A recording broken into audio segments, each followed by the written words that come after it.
बाबा भूखी है सुमारी तनी ध्यान दे बाबा चढ़ते सावन जल ढार दे बाबा चढ़ते सावन जल ढार दे।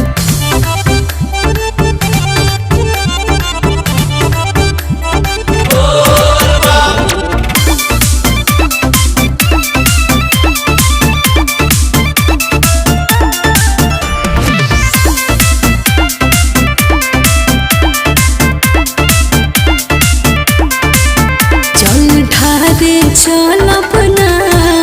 जौन कहब करब ना हम भूखल बनी सोमारी जवन कहेलु उहे करब बतिया साच बा भोले बाबा के नगरी चलब सभे जात बा चलेला सभे